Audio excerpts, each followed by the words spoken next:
এই ছেলেটি দেখল যে এই ভাঙা তলোয়ারটির পেছনে আসলে একটি সোনালী রঙের ড্রাগন লুকিয়ে আছে। সে সাথে সাথে তার চাচাকে বলল, আপনি এটি কিনে নিন। কিন্তু তার চাচা বললেন যে এই ভাঙা তলোয়ার কোনো কাজের নয়, তাই তিনি ছেলেটির কথা এড়িয়ে গেলেন। কিন্তু ছেলেটি জোর করে তার চাচার হাত তুলে $10 লাখ দর হাঁকিয়ে দিল।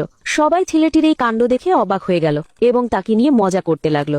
একটি মেয়ে তো একথাও বলে দিল যে তুমি শুধু ভাঙা জিনিসই কিনতে পারো, কিন্তু ছেলেটি কারো কথায় কান দিল না। অবশেষে সে সেই ভাঙা তলোয়ারটির নিলাম জিতে নিল।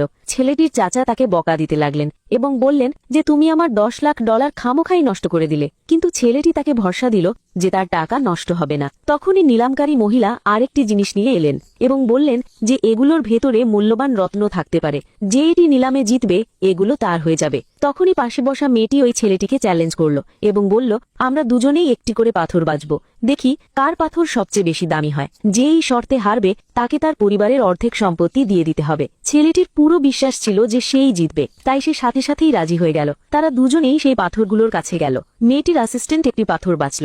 সে বলল যে এর মধ্যে নিশ্চয়ই মূল্যবান রত্ন থাকবে, কিন্তু ছেলেটি বলল যে এই পাথর কোনো কাজের নয়। এরপর ছেলেটি নিজের পাথরটি দেখে পুরো আত্মবিশ্বাসের সাথে বলল যে তার পাথরটিই সবচেয়ে দামি। এ কথা শুনতেই সবাই তাকে নিয়ে হাসতে শুরু করলো। কিছুক্ষণ পর পাথর কাটা হলো। মেয়েটির পাথরের দাম বের হলো মাত্র $1 লাখ। তারপর ছেলেটির পালা এলো। কারিগর যখন সেটি কাটল তখন তার ভেতর থেকে কিছুই বের হলো না, কিন্তু ছেলেটির নিজের শক্তির ওপর পুরো ভরসা ছিল, তাই সে নিজেই নিজের পাথরটি কাটার কথা ভাবল। সে ওই ভাঙা তলোয়ারটি নিয়ে এলো এবং সেটি দিয়ে পাথরের ওপর সজোরে আঘাত করল। পাথর ভাঙতেই তার ভেতর থেকে সবুজ আলো বের হতে শুরু করলো। জানা গেল যে ওই পাথরটির দাম $1 কোটি।